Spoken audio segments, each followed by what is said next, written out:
Um, and Some what prayer? Christian prayer? Christian I'm a prayer. Christian. All right. Yeah, So, Christian prayer.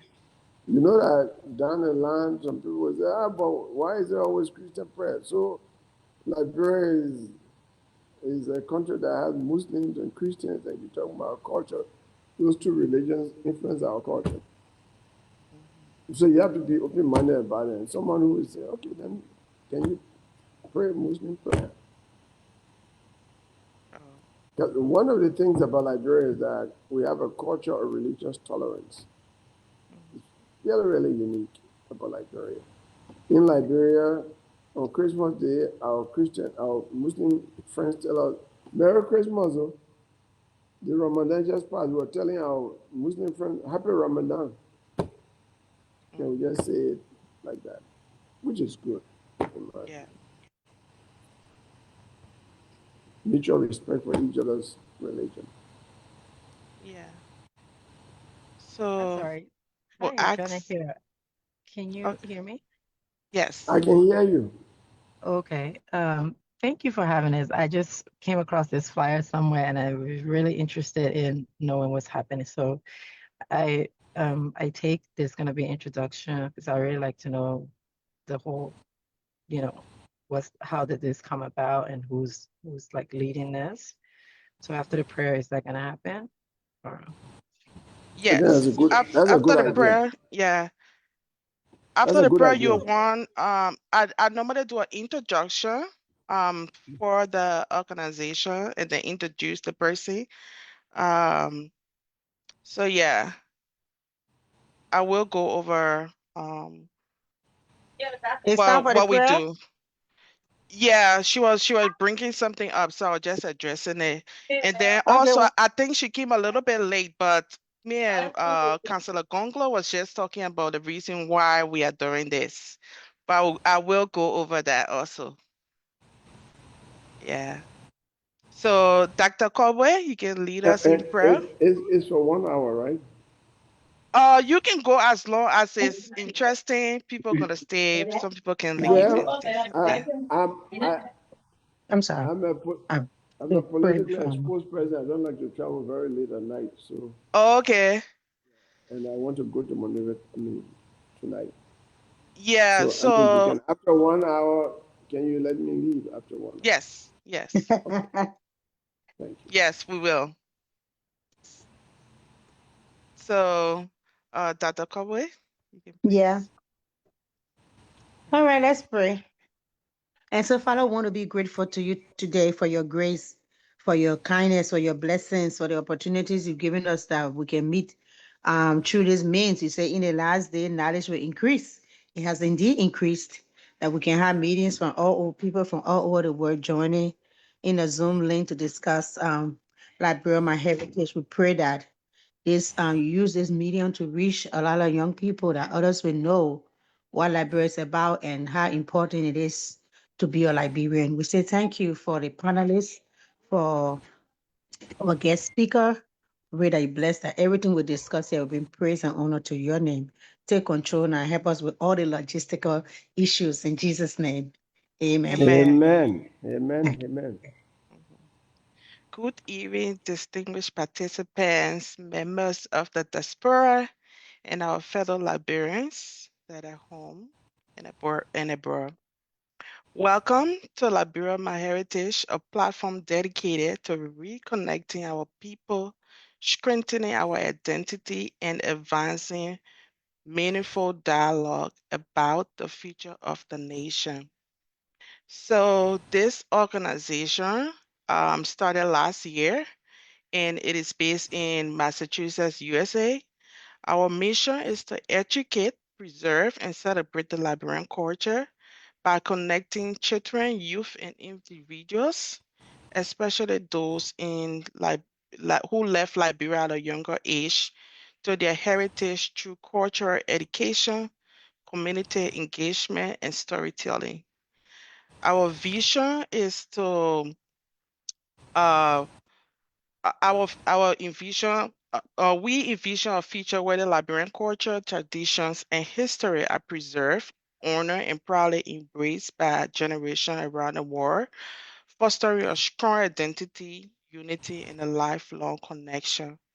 To support this vision, we normally have an in-person Liberian Fest in Massachusetts, where people of all ages, different nationals come and learn about the Liberian history, explore Liberian products, participate in traditional games, music, and enjoy authentic Liberian cuisine. So in 2021, the beginning part, we decided to expand our outreach by launching online seminars to participants home and abroad. So we also invite Liberians who are passionate about the nation to share their knowledge and to inspire others to take pride in the country. So while we are doing this, I have previously discussed this, is because our culture is gradually fading away, especially for those in the diaspora, where we are intermarrying, and I see attachment with only people who came from Liberia. By the time they have kids, they don't pass the culture down to the children. So we are here to like boost the young people momentum, so that way they can form an attachment and a bond with the country. So it is my distinguished honor and privilege to introduce a special guest for today's seminar, a man whose life and work embody courage, integrity, and unwavering commitment to justice and national service. Cllr Tiawan Saye Gongloe is a distinguished legal mind, a seasoned public servant, and a respectful academic. He has served our country with distinction as Solicitor General of Liberia, Minister of Labor. He was the president for the Liberian National Bar Association. He is also a law professor at the University of Liberia in the Liberian School of Law, where he continues to shape the next generation of legal professionals. Beyond titles and position, Cllr Gongloe is widely recognized as a principal voice of Liberia governance space, a consistent advocate for the rule of law, accountability, and ethical leadership. His philosophy is simple yet powerful. Government is a place to serve and not to steal. Today, he joined us to engage on issues that matter deeply to all of us, from the diaspora, inclusion, and national development to building a Liberia that reflects the aspiration of its people wherever they may be. Ladies and gentlemen, please join me in warmly welcoming Cllr Tiawan Saye Gongloe. We are happy to have you, Mr. Gongloe. Thank you very, very much. I am really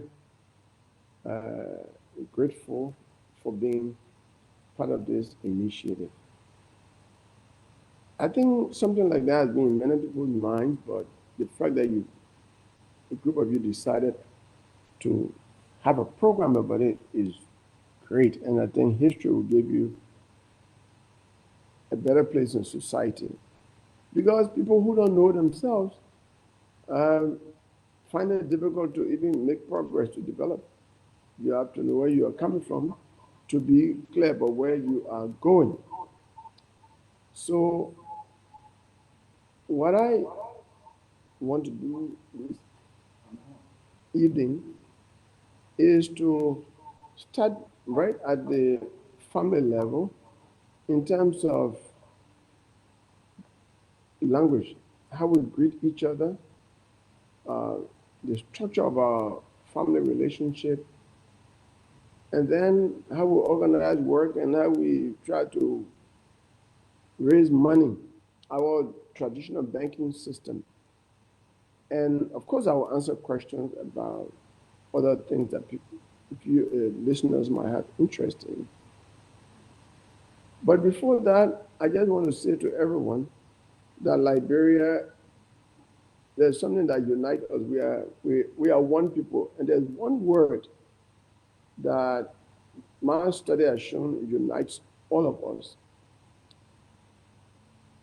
You know, with the Liberian languages, there's a word called ke, K-E-H. But that word means but in my language, the Mayan language, it means but. In the Dan language, it means but.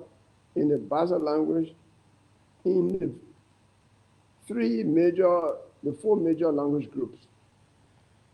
So when I studied that, I said, this word means the same in every Liberian ethnic group, every Liberian language. It means we are one group of people.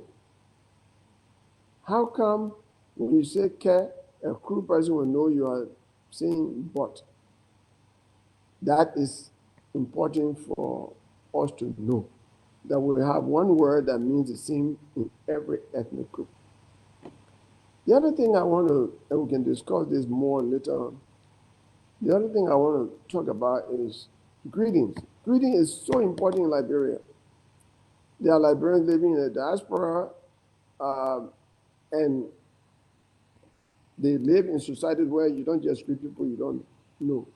I lived in America shortly for the first time in 1990, and I had a cultural shock. I was at Columbia University, and I was staying at International House. I was on the third floor, so an 11th floor building, people come from the 11th floor when they reach the third floor, and the elevator opens, there about 20 persons in the elevator. I said, good morning, and no one will answer me. Good morning. I would think I'm not speaking loud enough. Good morning, and no one will answer me, because in Liberia, I'm taught to speak to anyone I meet for the first time in the morning or in a group of people. And that is how I grew up. And that is how every Liberian child was brought up in Liberia, to wake up in the morning, the first person you see, you say good morning. Anyone you see for the first time or in a group of people, you say good morning. It took me 2 weeks to realize that I was in the wrong place. I kept saying good morning until one day I just entered the elevator and didn't speak to anyone. Everyone was reading a newspaper and, and speaking to people they knew. The other thing was, there was a restaurant in the building, and you would sit, get your food in the tray, go and sit with someone and eat and talk to the person. And I would be coming from Columbia University, and the person would be going to Columbia University, and I met the person this morning, and I just said, oh, James, good afternoon. And James would pass by me. Again, it took me some time to get accustomed to being by myself and keeping my space. I didn't know I was, I just realized I was in a country where people protect their spaces. They don't speak to people they don't really know.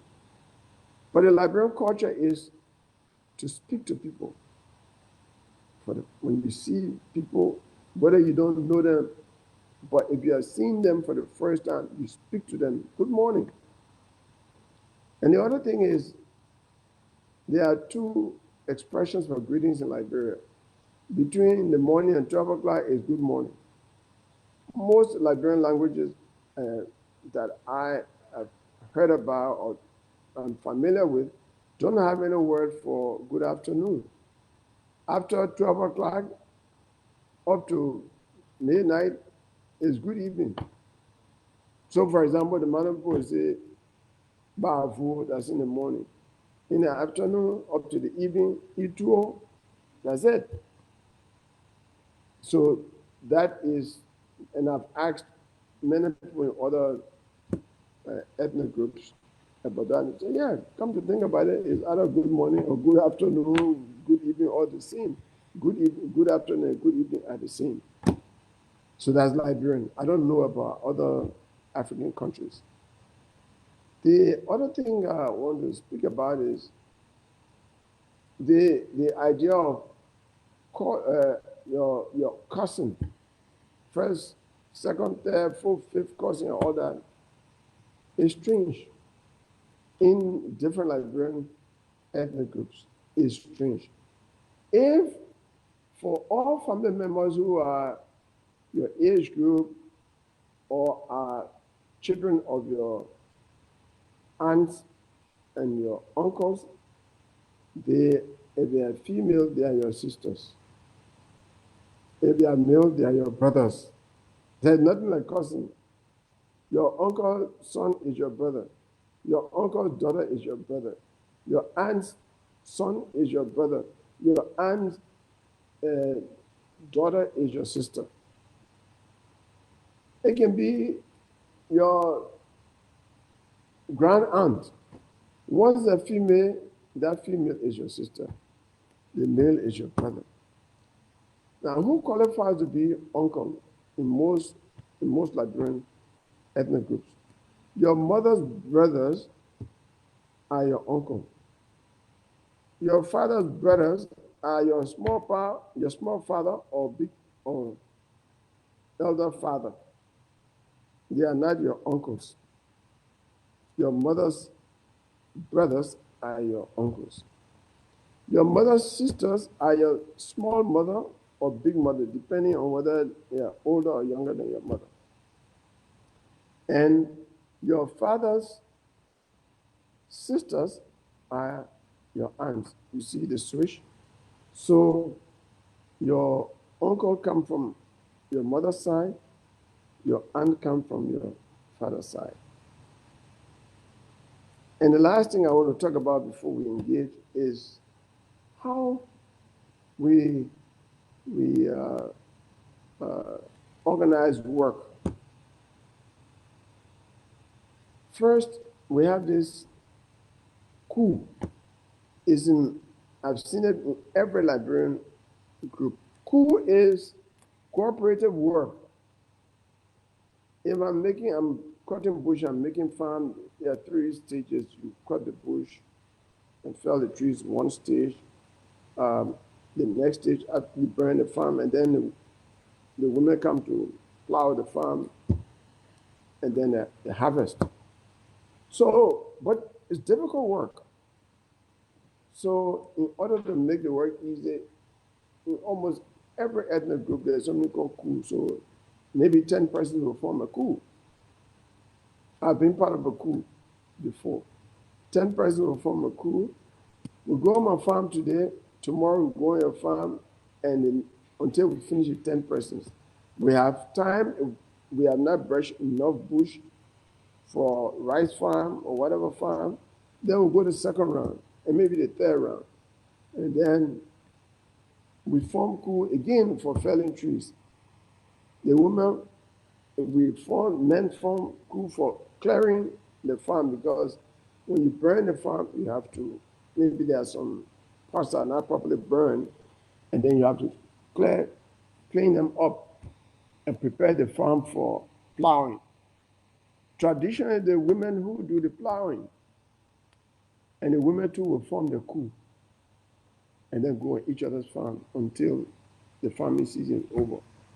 They do the same thing for harvesting, because if you don't take care, you alone harvesting, your labor could go in vain, because you may not harvest the rice when it's ripe in time to harvest all, and your labor could go in vain, the rice could get spoiled. So they form coup, and they do that from A to Z, whatever number, and they are able to harvest. That's how we organize our work. Farm is an agrarian society. Largely what we do in the interior is farming. And now people are taking it to cash crop farming, like cocoa. Let's go on my farm, we plant my cocoa, next day we go and plant your cocoa. Same thing with oil palm planting, everything else. Group work, since we don't have mechanized farming, traditionally that's what we do, cooperative work. Let me conclude on traditional banking. It's called susu. And there are 2 forms. So some people decide, okay, we will put every Sunday, each person will bring $20, for example, and it will be marked. At the end of the year, in December, before Christmas, we divide the money. During the year, people are forced to credit. When you credit, You pay interest on the credit. That's how the money grows. So at the end of the year, the SUSU members divide the money. The other form of SUSU is, for example, 20 persons are in a SUSU, and they say, okay, we'll collect $100 each, and then we'll give it to one person. That one person is able to use that money to start a business. So those are the two major forms of SUSU. Now some are even doing it daily, some are doing it weekly, some do it monthly, like that. I want to stop here, at least for this introductory part. I hope I've given content to the conversation so far.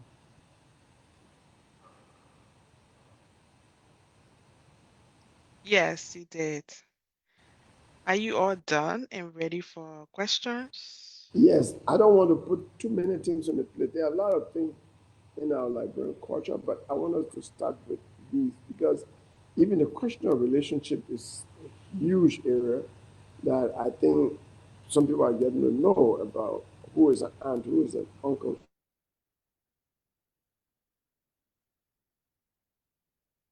Okay. I have a question.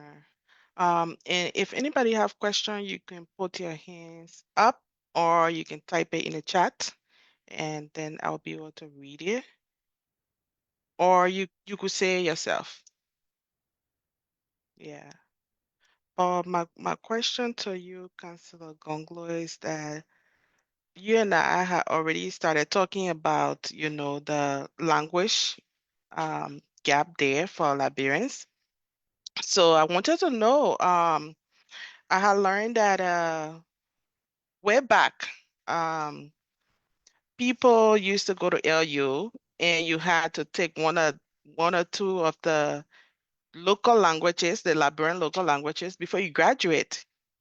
I'm not in Liberia to, verify that, but I was wondering if that's still continuing and if there is a possibility for, the Liberian government to issue something for people in high schools so that way they can learn their local languages as they are, in high school as compared to them during French. Because most most often like we don't learn in a French area and it's not fair to our culture to be learning another language and we don't know the language. I think when we look at the Liberian culture, our language is the one that is like all the way at 2% because there is a big gap there and I don't know how to speak the local language. My mom doesn't know how to speak it, so definitely my kids wouldn't speak it. So there's a gap there for, language endangerment. And I'm trying to think about what are ways that Liberia can try to preserve it.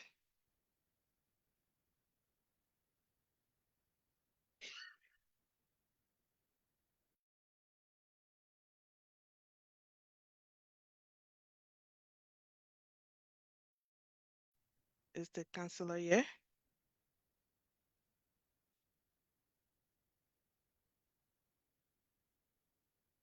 I don't see his mic. I think it's frozen. It's frozen. Oh, okay.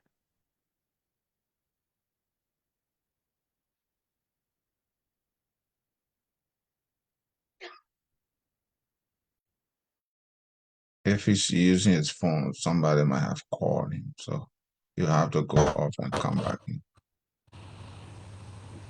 Oh, okay. Counselor? I'm sorry, that's Liberian. Power went Oh, off no problem. at the hotel here, Mhm. and you know that's part of our challenge as a nation. Yeah. I don't know if you got my question. No, power just went Oh, off. I didn't. wow. What was your So, question? so I'll repeat. I was saying that I learned that um before the war, people used to go to LU. Before you graduate, you have to either learn either Pele or Va before you graduate. And I was wondering if what what would the process be like for the Liberian government to at least have that in high school so people can be able to learn the local languages? Because let's say, for example, what if you are not having the funds to go to college or maybe LU to learn the local language? Can there be a way in which we can preserve our nation local languages by having that in high school? We could replace that with French instead of us having to learn French. We can learn the local languages that are pertaining to us in order to reduce language loss for Liberia. That's a great idea, and it's not even debatable. Uh, I don't know why as a nation we didn't do that a long time ago, right from the foundation. But it is true that when I went to University of Liberia in the 70s, uh, VI was a language, an elective that people could learn, and you'd be graded for it. Pele was. I don't know what is happening right now. I'm teaching at the law school. I've not followed. But Pele is the most widely spoken language in Liberia. It's spoken largely in Monserrate, in part of Grand Bassa, Bon County, Lofa, uh, Bapolo, and even some people in Bomi uh, speak Pele. So it's Margibi, you know, a lot of people in Kagata and Raw Plantation, other areas speak Pele.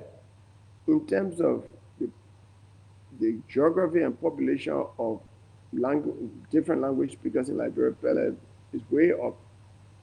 And so President Top was trying to even introduce the idea of making Pele a second language after English. It didn't work. And I think part of it was that he himself was a Pele speaking man because the whole Benson Bay area, Benson Bay, Carisburg, those are all original Pele areas. So he used to say, whenever he used to speak to the nation, he said, we are, all of us are one people. And he would say, I remember, I'm not Pele speaking, but I remember what Tobo used to say, President Tobo. Cllr Tiawan. All of us are one. So it's something that should be done. I agree. It should be taught even from elementary school so that it can be done. Why do I say so? I was a presidential candidate in 2023, and I think if history is written, I will be the first presidential candidate ever in Liberia to go to all of the electoral areas. There are 73 electoral districts in Liberia. I went to all 73. I went to a total of 354 towns.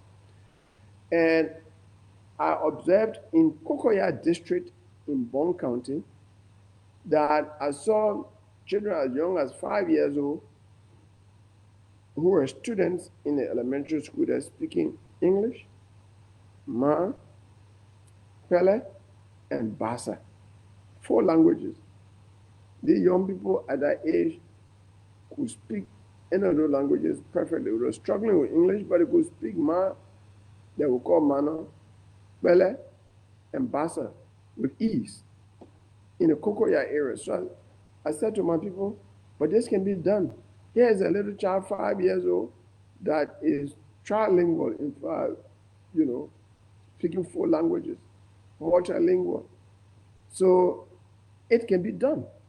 Because for me, that is the test that it can be done.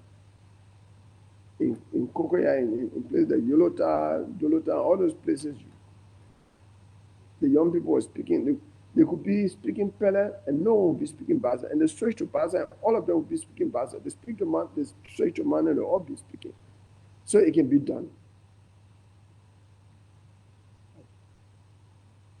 So I think Rufus is asking similar question. He said, what is the best way to get the issue of promoting and enforcing the national language in Liberia?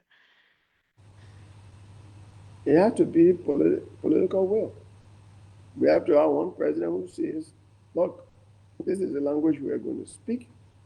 and get people to start writing the alphabet for those languages and teaching them.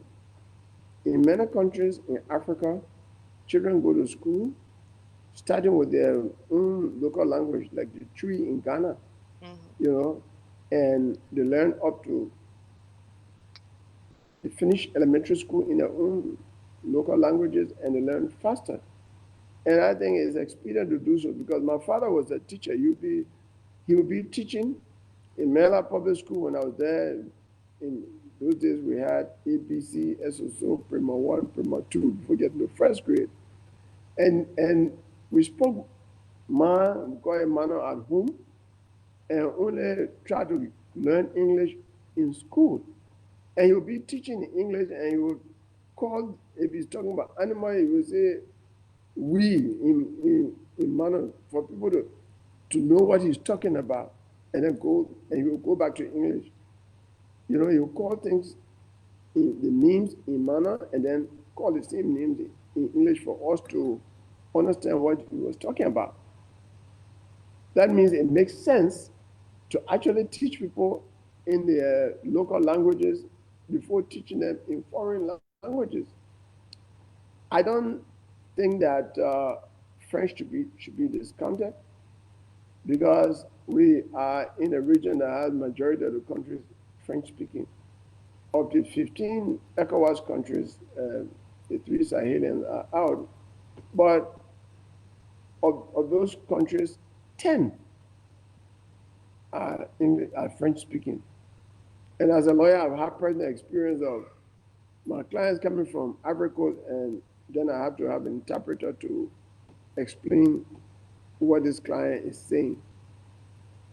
The opposite is different. In all French-speaking countries in West Africa, anyone who has a college degree can speak English perfectly. I know that Guineans, Senegalese, Ivorians, Beninois, Togolese, these who have college degree do speak English well. But we can, in Liberia, we don't do it. And they also speak their local languages. So and you know, language is the most effective media of communication and unity, unifying people. Unity doesn't come. People have to speak and understand each other, promoting common understanding, reconciliation, unity, and all of that comes through language. So that's something that we need to work on. That's why I'm saying what you people have started is so important because when we think about national development and progress, people don't think about that. It's the absence of people not understanding their local languages, which is the foundation of culture, something that is affecting our development. I say yes. You know, we are striving hard in Liberia to be foreign, to be European, to be Americans. But, you know, we are a bit confused about ourselves. If you eat, for example, edibles, plantain, yams,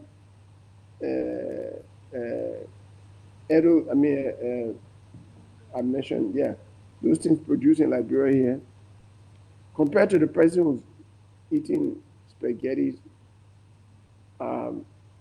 you would be rated more civilized and up there than the person who's eating edibles, potatoes, plantain, and yams.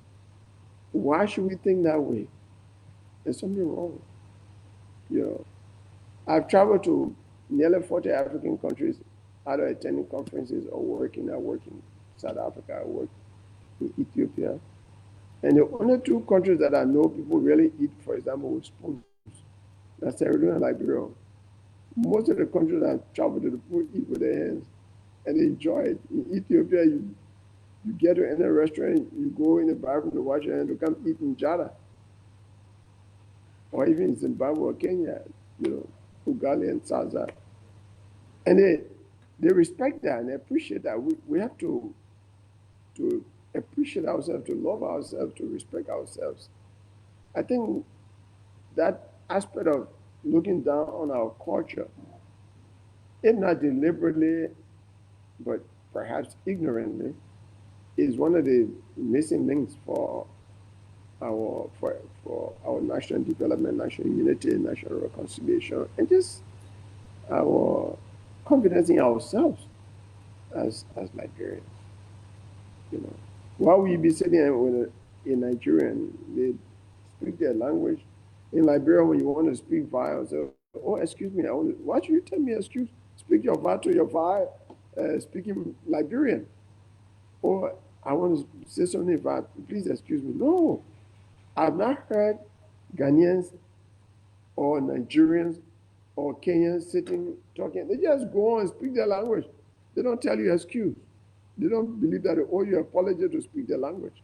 We do in Liberia. Oh, I just want to say something better.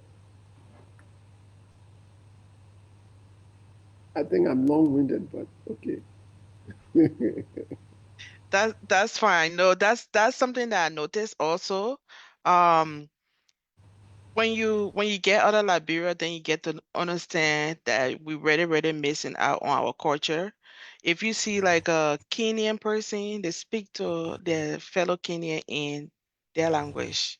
Swahili. Yeah, the only time they will speak English unless they know that you don't know their languages. But instead of that, they speak it. And some Liberians feel like it's rude, but no, they are taking pride in their, culture.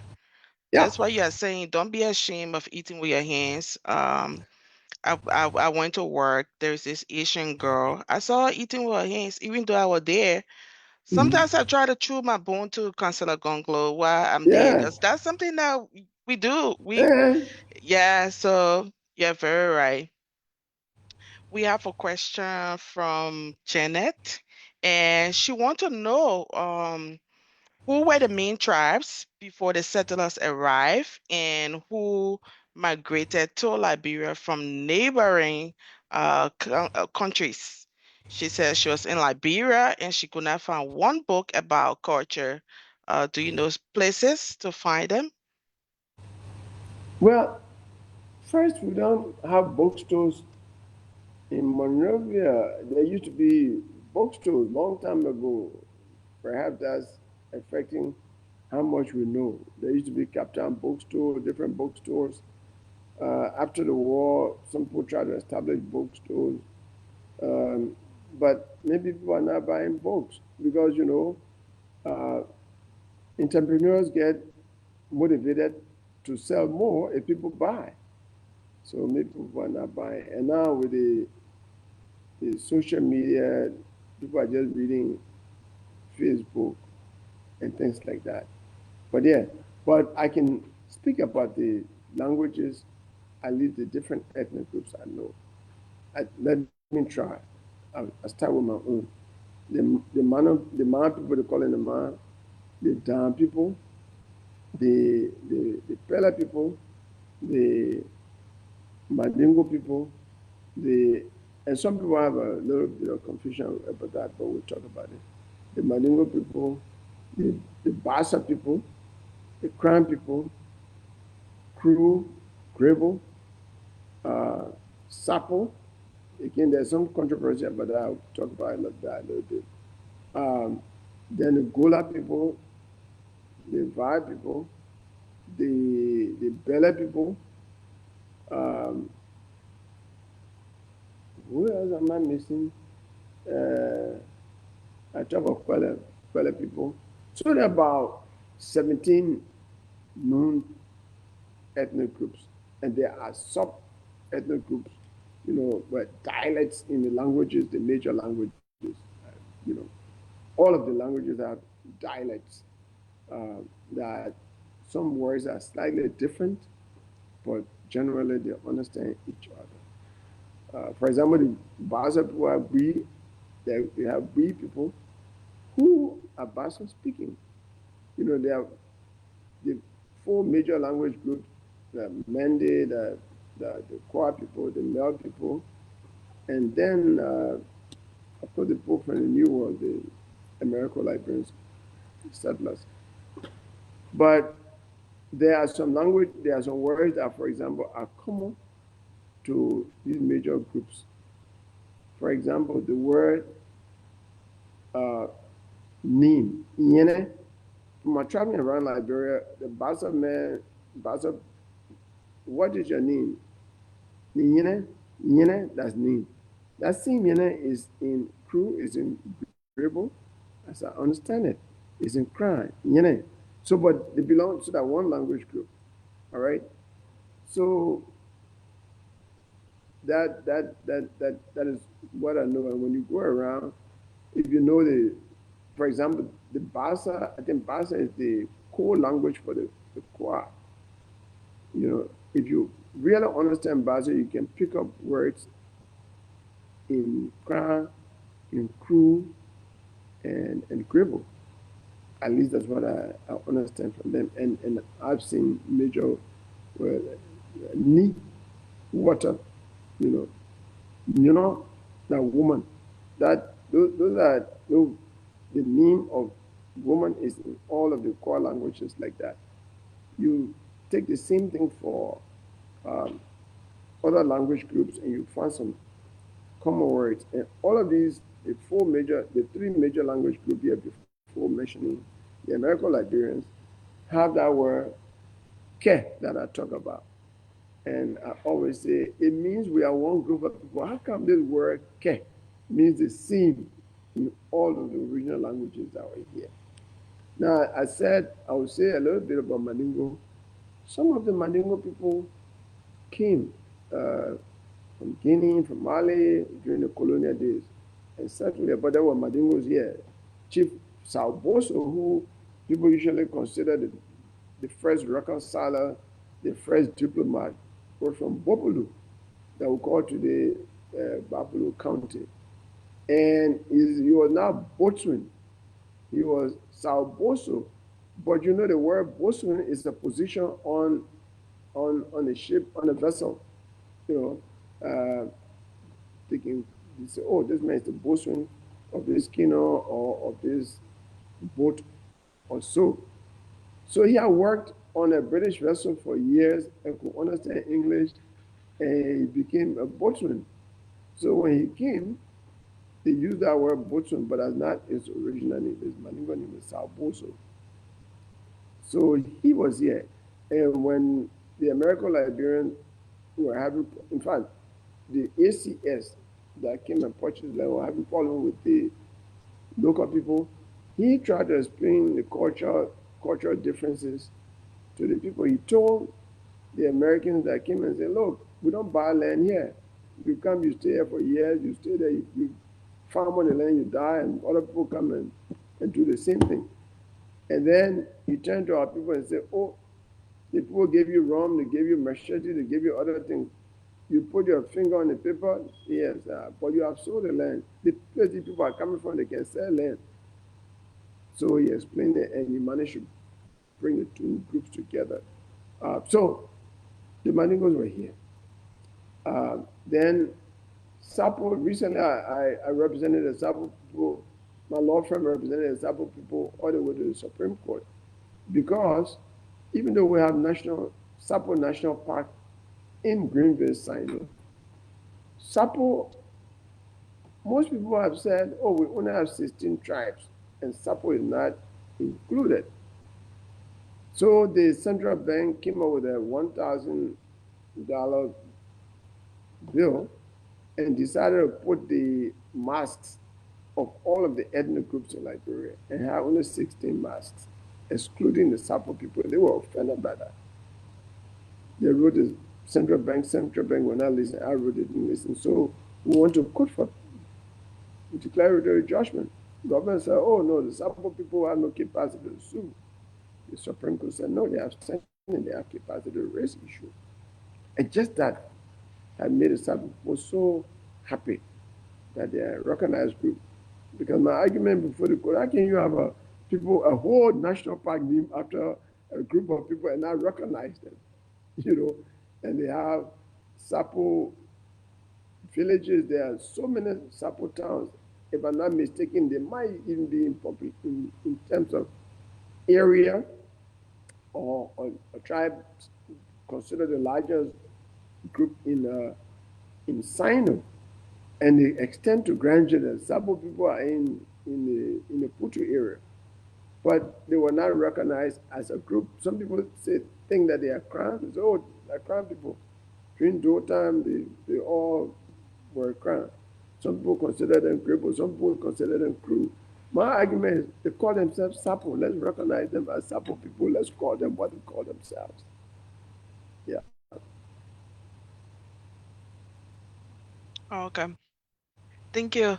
Um, Similar to, Jeanette's question, I also wanted to throw light on that and see and try to give you a clue hint on, because right now you are like the nation pioneer, you know a lot about the country. Um, we won't have you, sadly, we won't have you here for a much longer time with us, or maybe me or so, but it would be good if, you could share these things through books. Um, because currently, Liberia history that was, in the oral form, we are losing the information because as it passes down, it gets misinterpreted. And we are looking at books from, the people who still wrote. So I would say don't be discouraged to write us book. These social media, they're not going to stay on forever. And as they leave, those information as well goes with them. So, Councillor Gongloe, I was wondering if you are looking in that aspect to at least write books for us, so that we can know what happened back then. I think you can see from your social media, people are like excited to know what going on during your time. And would love to have that written so that we can read it. Sadly, Liberia doesn't have their culture written, and that's why I'm trying to get, people in areas of expertise to try to say something so that way, I could document it and then write it down for people to come, because there is, as far as our history right now, it's kind of faded. That's why you see Liberia all the time just say it was established in 1822. There's nothing there for before 1822. It's just like over. Then we have to go through the US system to get information on our country. And they are going to paint it their way, as you know. That is true. For example, there are a lot of things that A. Doris Banks wrote that are not true. But because she wrote, so everybody makes reference to what she wrote. But Liberia, the people in this geographic area existed before 1822, or even you want to say December 1820, I think it was December 19, 1821, that the first group of people set foot in Liberia, so, and the larger group came 1822, but the first to step in Liberia was 1821 December. You're right. We should be writing. And I used to, when I was much younger, I used to tell a lot of people, oh, why don't you write? Now people are asking me the same thing. I'll be 70 this year, and they say, why did you write? I have so many books in my head that I'm not being disciplined to write. So what I do, I'm a frequent speaker in Liberia. Most times my speeches are based on that. I put some of those things in my speeches. Uh, I have a book that somebody has compiled, not me. Again, I've not been disciplined to write. Somebody decided to put the speeches of Cllr Tiawan Saye Gongloe together in over 300 pages. And he just took the speeches and put it in different, organized them in different uh, subtopics. I hope the book will come out this year or something like that because, but I need to write. I need to write a lot. I mean, Yeah. I was, I worked with the first interim government of Liberia. That was an experience, 4 years. That was the first time, well, second interim government historically because in 1871 there was a short interim government after Ijero was removed. They called them executive committee. And it was a committee of three. But interim government was the first recognized, interim government, and we haven't really written much about that experience. There are so many different experiences that one needs to write about. But yes, I hope um, I will have the time to do that. But I keep putting more on my plate. I'm a Yeah. full-time lawyer, going to court, full-time advocate of human rights and governance issues, and therefore speaking at commencement and installation programs and all that. Full-time teacher of law in an assistant professor at the Louis Graham School of Law and the new law school established by my friend Clement. Full-time politician. So people wonder when I sleep. How many hours do I sleep? But one secret is exercise. I exercise a lot, so I remain alert. I've found that exercise keeps you younger and also keeps you alert. I do a lot of push-up, uh, much more than young people can do, and different exercises. I exercise in the morning. I exercise in the evening. So I've never had any joint pain in my life. And besides Cllr torturing me and putting me in jail, I've never been to a hospital. I've never slept one night in a hospital in my life. Oh, wow. So it's because of exercise. And so, yeah, um, it is something that should be done. Maybe with the modern development of technology, maybe somebody should just be asking me questions, different issues, and I keep giving information that could be a book in different areas. Perhaps that's something that you and I could look at. Yes, exactly. And I think Janet is on board. She said, you just talk. We are going to do the writing for you. uh, And so, before on that, there's a very interesting book reading about one Sir Harry Johnston. It was published in 1906. So I consider it very authentic in terms of the history of Liberia from the independence, because by 1906, you probably have people who were around in 1847 and will tell you stories, right? So he has that book, and it's interesting to know. I didn't mention the Fuller people, but the first seal that was made by the Liberian people at that time had a man with a turban looking like a Fuller man, like a Morris. So he he's sitting there with a black man wearing coat suit. Those were the two pictures that were on the first seal. And then the first flag was like, I think, yellow or orange, like that. So, and my mind was, how can this man look at a Fuller man in the 1800s? So, were they around? They may have been around because, people are moving up and down. So, they may have been around. So, we cannot discount the Fuller people as well. And now the population is growing in Liberia, huge. I came from Sino, Greenville. 90% of the shops in Greenville are owned by Fuller people.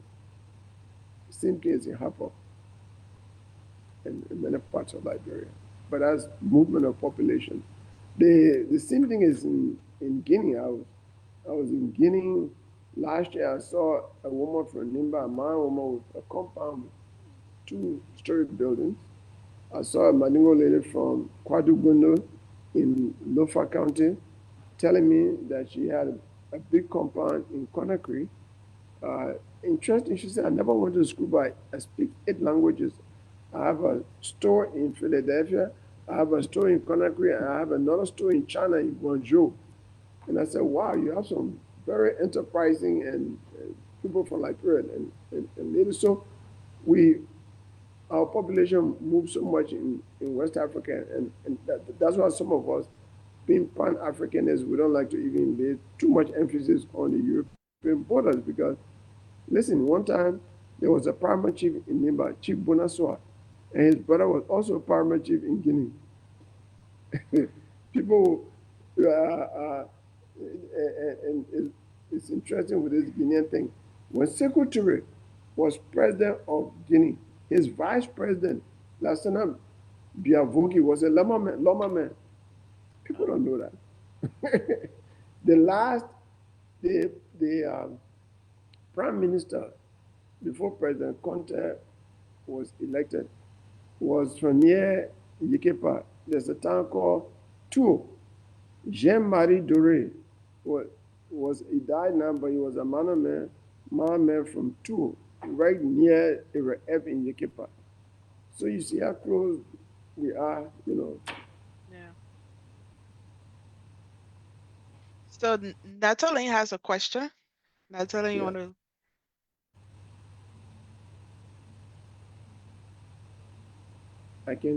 I'm not hearing. No. Yeah, Natalie, can you speak a little bit louder? Okay. You know, I'm in China and my time is kind of different. It's in the morning. I had to stop my sleep, to attend this meeting. But I'm glad to be here anyway. Oh, we can better hear you. I thought you heard, yeah, I was going to ask you, what did she say? Yeah. Hello? Yeah, hello. Can you speak a little louder? Because we can better hear you. Okay, so I said that my time is different because I'm in China and then it's like almost 4 a.m. You hear me? No. No, it's still low. Where I'm coming? Sorry. Mm, Speak louder. Shout. hello? Aha. Better. Yeah. Hello? Yeah. Hello. That's better. Hello? Yeah, hello. Yeah, we can hear you clearly now. Hello? Yeah, hello. Yeah, you getting me? Yes, we hearing you clearly. Much better. Okay, so sorry. The time is kind of different. It's like 4 a.m. in the morning. That's why I'm sounding low. Oh, you calling for China? Yes, yes. Okay. So I just wanted to add to what the counselor was saying Mm-hmm.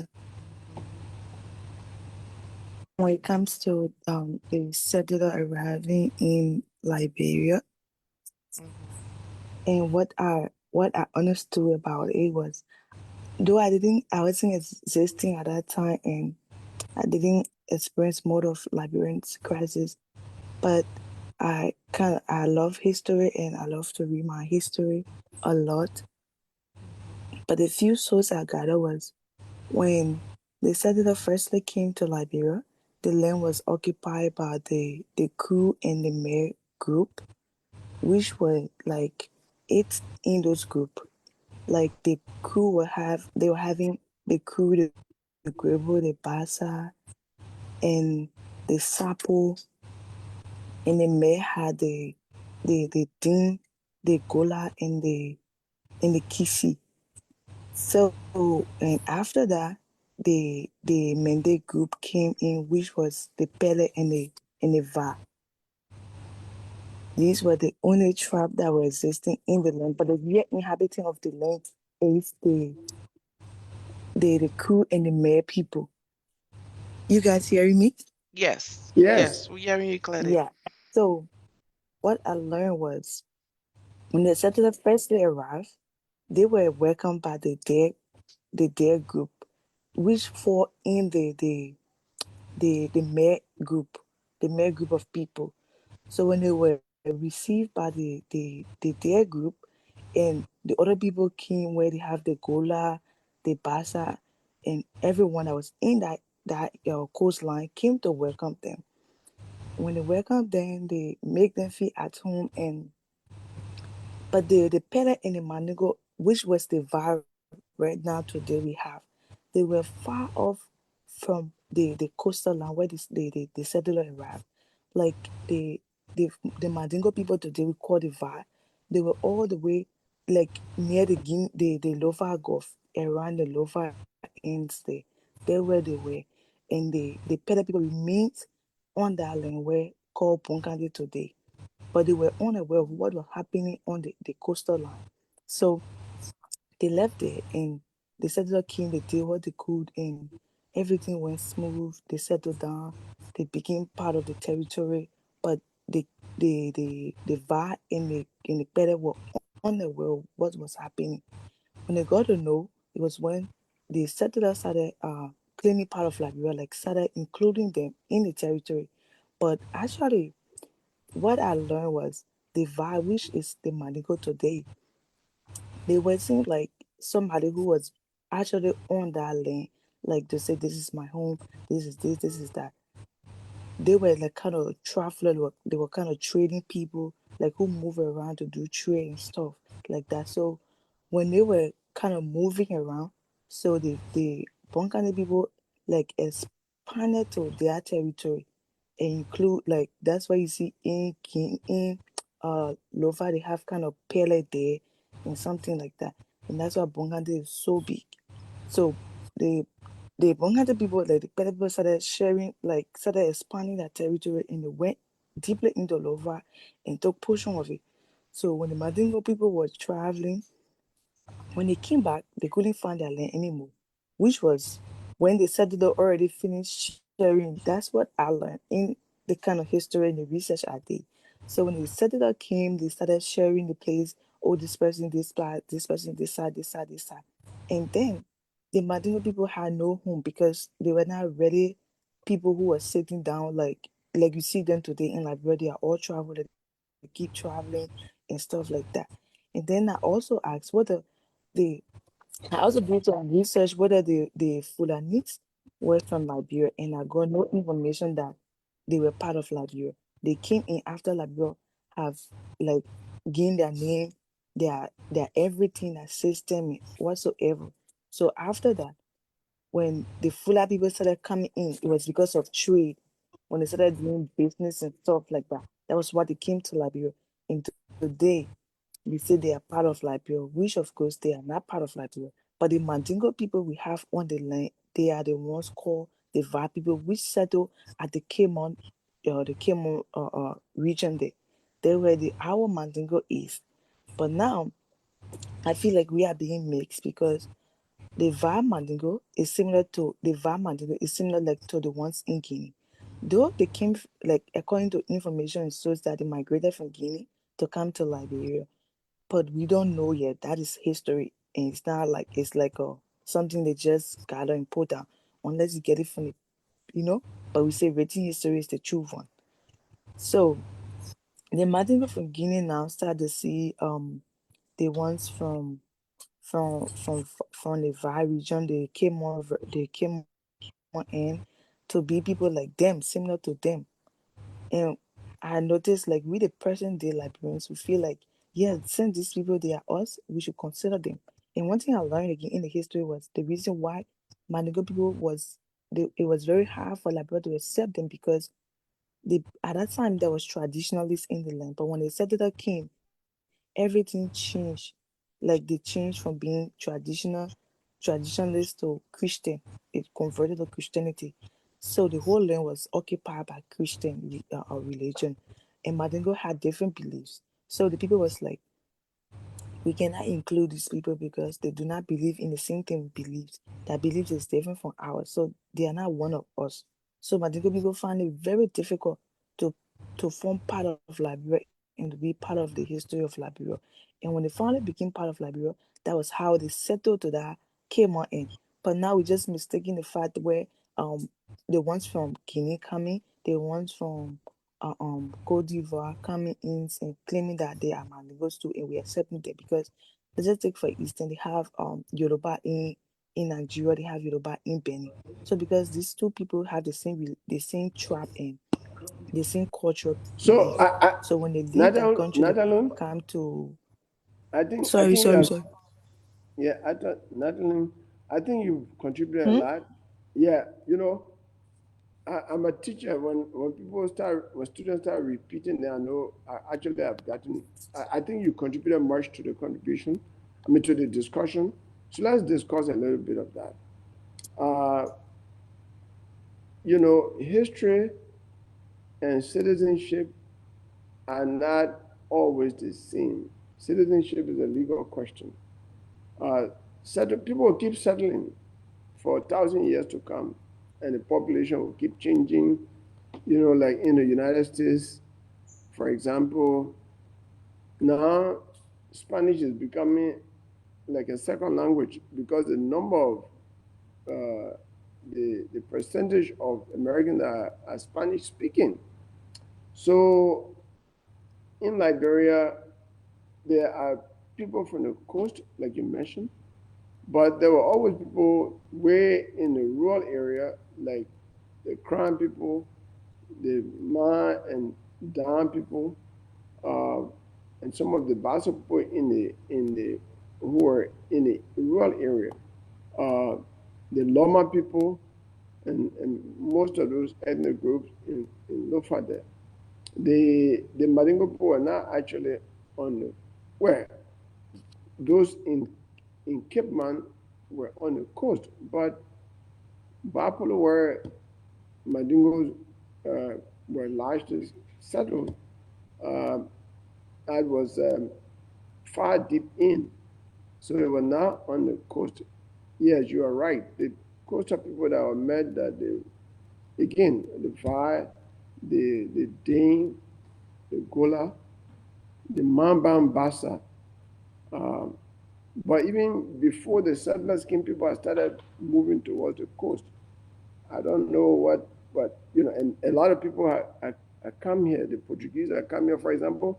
Many of the places that our mountains and rivers were named by the Portuguese that have come here a long, long time. You know, when you say Cape Messorado, that's a Portuguese word. Cape Messorado, Cape Mountain, Cape of Palm. Cape of Mountain, Cape Palmas, Cape of Palm. Cestos, these are Portuguese words. The Portuguese were largely Catholic, so St. Paul, St. John, all these rivers are named by them. But there were people on the coast that were met, that the settlers talked to, and then later on, there were wars to expand the rule of the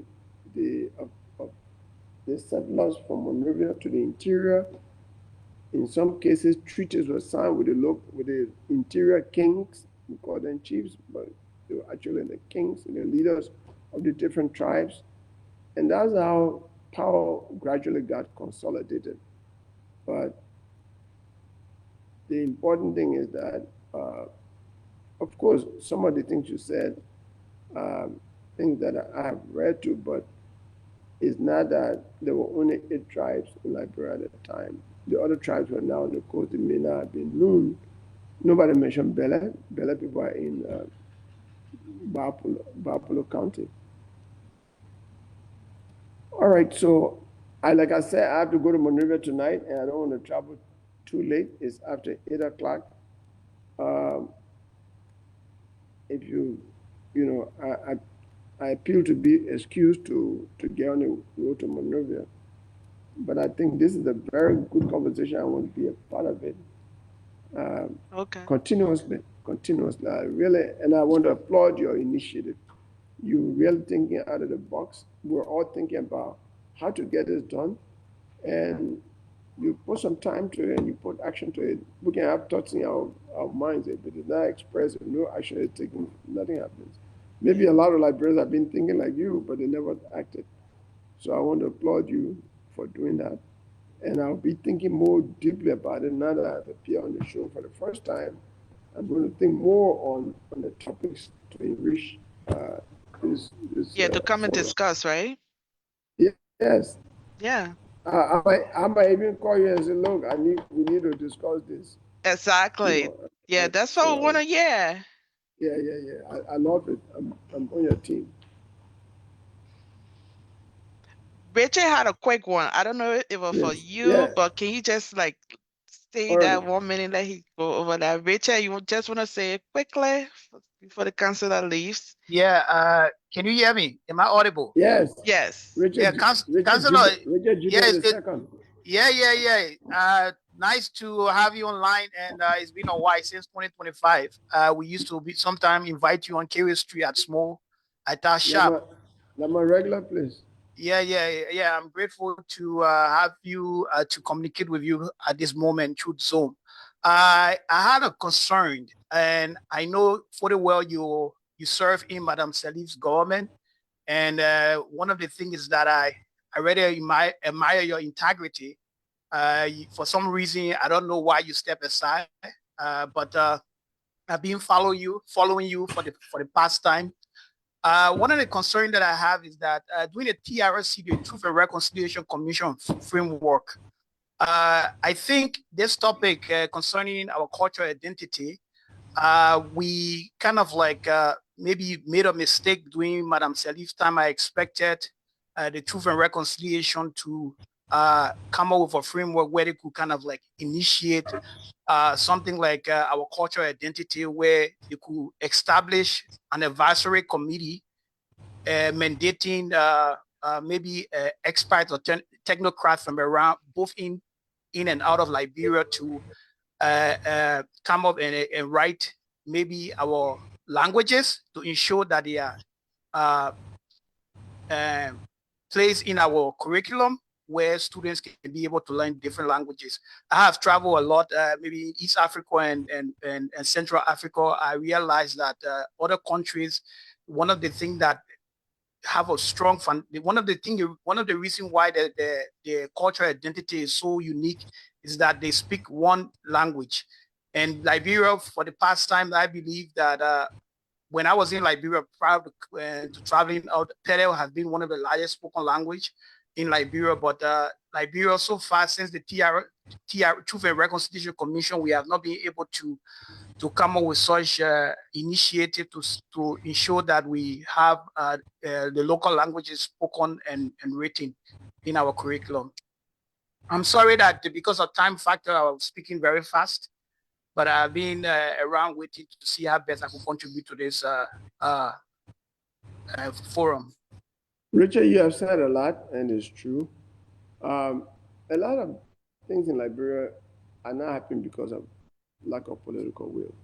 Look, Paul Kagame went back to Rwanda when he took over, his group took over. He decided we are not speaking French and made English official language and Kirundi, the local language. That's what they speak there. Everybody speaks it. I rode taxi many times in Rwanda. I would say I'm a Rwandi. All of us speak Kirundi. That's it. And so they are not speaking French again. The older people still remember French, they do speak it, but it was a government decision that is the language. Perhaps if Toba said, look, President Toba said, look, Cllr is spoken by a large number of persons. We are going to train people in Cllr and to teach it and have Cllr dictionary and all of that. Perhaps this issue would not have been there by now. Or even the military leader do, if he had come up, because the military leaders can achieve a lot. If they want to do good things, they achieve it perfectly. If they want to do bad things, they also achieve it perfectly. So if he had given order, some issued a decree for one national language, perhaps it would have happened. But it's not late. We can do it. The missionaries have shown us where to do it. The Baptists, the Methodists, all these missionaries that came to Liberia way back in the 20s and 30s and 40s actually translated the Bible into local language. My mother never went to formal school, but my late mother could read the Bible from the beginning to the end, and she memorized Bible verses in Manon. Same thing in all of the different languages. So they already taught us that it's doable. If government wants to do it, it can do it, following the examples of the Christian missionaries. The Vibe, for example, has a script. As the only ethnic group in Liberia that has a script. And while my sister on the show, modeling later, she was calling Vibe people Mandingo. I don't want to subscribe to that Vibe people, Mandingo people. because we have to be careful not to get people offended. Let's recognize people by the identities that are new to them that they call themselves. Yeah. Yeah, just quick one. Councillor, my point here is that I know you've been, I don't know whether you're part of the TRC, Truth and Reconciliation Commission. No, I was not part. I appeared before the TRC, but I was not a part of the TRC. But, and I'm saying that even if the TRC didn't do it, there are things that the TRC, because the TRC was really concerned about why did we get our nation, why did our nation go to coup d'etat and war?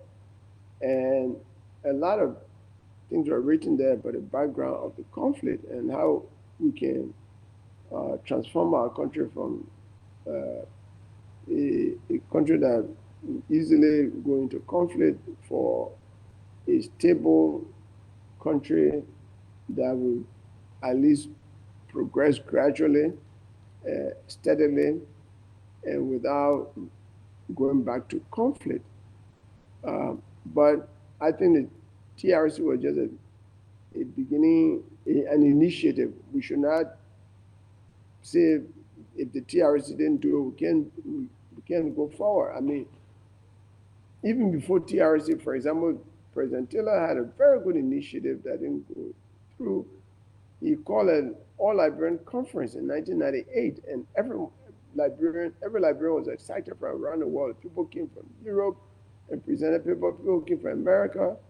I think we were about 5 lawyers that presented there. I just saw a copy of my paper a few days ago. I decided I make copies and give it to the justices. It's called the judiciary, the Liberian judiciary facing the new millennium, prospects and challenges. That's a paper I wrote in 1998, and I presented it at the All Liberia conference. People presented paper on the culture, different historical issues, the economy. People were really excited. And then nothing happened. Up to today, there's no conference. People don't have any report. I was just checking through my papers the other day looking for something else, and I came across the paper. I was excited. The next day, I photocopy, and a friend of mine said, "Why are you photocopying? Just, put it on your WhatsApp and share it around." I said, "Oh yeah, you're right. I'm a BBT, born before technology, but so I did both. I photocopy it, but now I have it on my WhatsApp, and I'm sending it around to people. That paper is historic. So we should be doing what has not happened before to fill the gap for us to move forward as a proud nation. Like, we are far behind in terms of our national identity like other people, but we should. When I was running campaign, if you saw me, I used to wear country club all the time, red, white, and blue. Sometimes I have the design LIB on it. And almost every tailor on Benson Street voted for me. They say, "We're voting for you because we felt if you are to become president, then we'll make money because everybody will come on Benson Street to buy clothes." So leaders do lead, and people follow the example. If we have any president who starts emphasizing Liberian food, for example, how do we talk about tourism now again in this country when every restaurant you go to in all the hotels, you find European food that we're trying to prepare. You don't find palm butter, cassava leaf, GB, fufu, and sometimes like a particular day for Liberian food. There should not be a particular day for Liberian food in any restaurant in Liberia, because when people leave their countries and come here, they want to eat Liberian food and say, "This I've eaten Liberian food, I've eaten palm butter." You remember this lady, I think from Jamaica, who came to Liberia in the 80s and drank pepper soup, and she made music about it. Oh, wow. I heard that music playing in Harlem in 1990. I said, "Wow!" I'll tell people that music, it came from my home. I was proud. And these are the kind of things that can make citizens proud. Drink pepper soup. I think you remember. I don't know who remembers that music, but drink pepper soup. If you want to drink pepper soup, go to Liberia. I went to Liberia, I drink pepper soup. And she made that music. So we should encourage the food we eat and all of that. There's no way you go to Ethiopia and you be looking for rice. My God, you will not find it. We had an experience in 1981. Our students at the university were sent there by by President Dochu, the Minister of Foreign Affairs at the time, Minister of Education, Dr. Fambule. And after 2 weeks, some guys said, hey, they want to eat rice. I said, me, I will eat what the people eat. I will eat in jara. Yeah, it has sour taste, but that's what I will eat. So they forced the people to cook rice. And there they cook rice, they color the rice, there coconut candy, some are yellow, some red, some green, and it was half done. So I said, you eat rice, me, I'll eat jara. Some of those who try to eat it, their stomach ran. And so the people said, we don't know how to cook rice.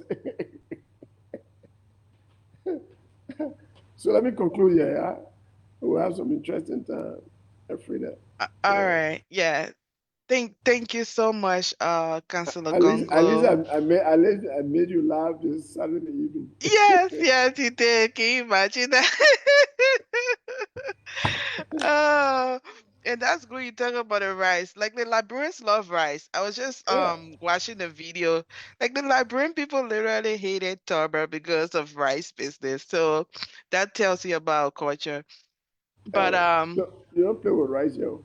yeah. Please. Yeah, but I'm If you so eat anything in glad. Liberia, if you eat right, they say, today I'm not eating you. That Hmm. only year I ate. Hmm. I ate pizza, but I'm not eating today because you are not eating rice. Yeah. Yeah. But thank you so much, Councillor. I'm And before I super, leave, super happy. Yeah. I'm getting excited, but look at our language.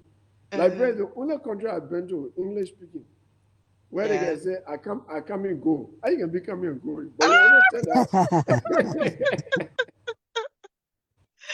I Ah, come and go. Oh, I mm, come and go. In other countries, say I'm leaving. yeah. But we can say, I come and go. Then you live in Liberia, go to America, you are at the airport. My people are coming here, but you are Mm-hmm. going. We're not Yes. like, but we understand. And Counselor, just before you leave, if me, Yvonne Hoko Kamara, I want to know you say, very well, my YCS girl. Go ahead. yeah, Oh. that's true. But I've been trying to reach you. You're not returning my call lately. But anyway, that different topic That for one, that's different. true. Yeah. Okay. Yeah. So, thank you ever so much for the time, the interest, the lecture, or the information. We want to say thank you. But what I just wanted to come in when you talk about the Liberians. Be proud of yourself that most times before we speak our English, we say, excuse me. What I believe is, I think we look at it as respect because you have other people around who don't understand, and we are going to change into our dialect, unlike the others, especially the Kenyan. Whether they have other people from different nationality, they don't care. They just continue to speak their dialect. I think we Liberians, we are kind of respectful in a sense that we say excuse and then we speak it. So that's how we look forward that when we're among others, we want them to do the same thing instead of just start speaking their dialect, even though you don't understand it and you all around in the midst. So that's the input I wanted to just bring that up. I think Liberians look at it as being respectful and not that they are not proud of themselves, but they just want to be respectful to say, excuse me, because they're going to speak something that you wouldn't be able to answer. I mean, you wouldn't be able to understand. So that's what I think. That's how I've been looking at it. But I don't speak any dialect. I wish I could. Thank you ever so much, Counselor. I will call you. Yeah, Even yeah. you can stay learning. Liberians that went to Ghana as refugees, American Liberians, Mano, you all of them started learning tree because you don't speak tree in the market. You can't buy things. So I saw people who never spoke any language in Liberia speaking tree in Ghana or trying to speak it. That's So true. we can speak it. That's true. White people came here, missionaries came here, white people, and they learned the languages and even wrote it, That's true. the Yeah. different languages. So if there's a will, what we say in Liberia, where there is a will, there will There's always a be a way. There's a way. way. Yeah, there's a And way. then the other thing, I understand what you're saying, even, but when I've never seen a Liberian speaking Mano, Gio, Vi, or so, and want to speak English and then tell the people, oh, yeah, excuse me, I want to speak English. No. It's only the other way around. Yeah, that's true. Thank you, Council. All right. All right. Take care. Thank you Bye-bye. so much, Counselor. So we are going to be seeing you more. Anytime. Okay. Weekends are good. Yeah. Take care. All Bye-bye. right, sure, definitely. Thank you It to is my pleasure and everybody. honor. Thank you for considering me among plenty of Liberians who are working with me. But thank you. Okay. All All right. right. Bye-bye. Okay, Bye-bye. bye. Safe travel. Okay, everyone. Thank you so much for joining us. Every 2 months, we do these seminars to educate people on the Liberian culture. So we have our Facebook page where we do our advertisement on to stay in touch with us to know what's coming next.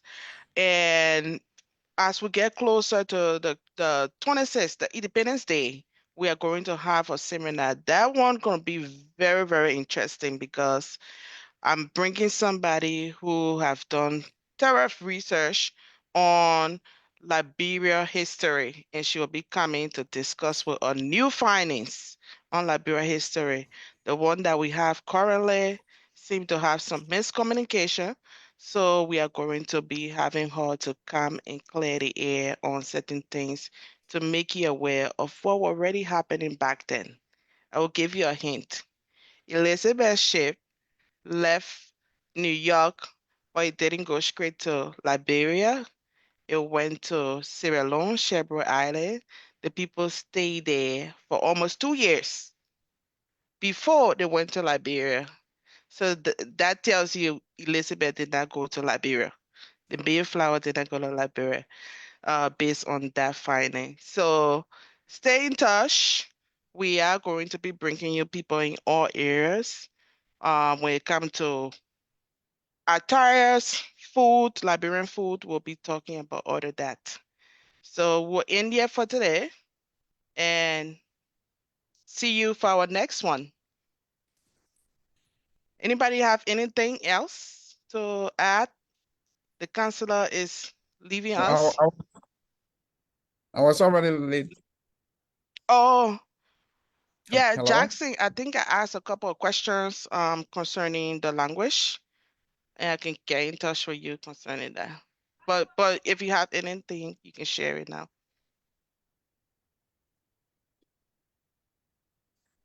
Jackson? Hello? Yeah, Yes. yeah. Yeah, we can hear you.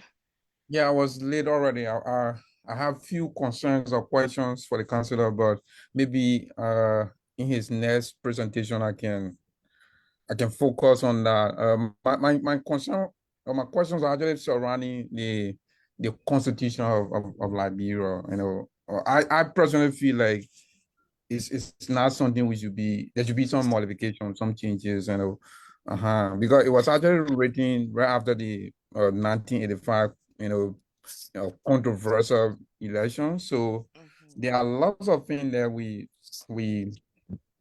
they have to update, to be honest. They have been more than almost 40 years now since Mhm. we started using that constitution. And another concern have to do with, so one of the problems in Liberia, I recently attended a conference on impact evaluation. For instance, if you see Ghana, there's this strong connection between institutions in Ghana and that of the government or policymakers, right? But in Liberia, we have, for instance, University of Liberia, people are not into research. Even if they are into research, the research is not something policymakers want, right? So there should be a kind of uh, strong relationship or co-creation, between the policymakers and all of the university. So like in Ghana, what the people do is that the federal ministries, they have some project or something they want to do research about and then present this into the university, and then the university can be able to do research. But you don't just want to do a research on anything that won't be people won't be interested in. But if policymakers can come up with what they have interest in and work with the university or the researcher from the university, I think we can get some, because we don't have a kind of structural system in Liberia. Most of what we do is just by intuition. Someone say, okay, maybe we should do X, Y. So most of them are not evidence-based. Yeah. So I think that's something we should actually address if we really want to make progress in the country.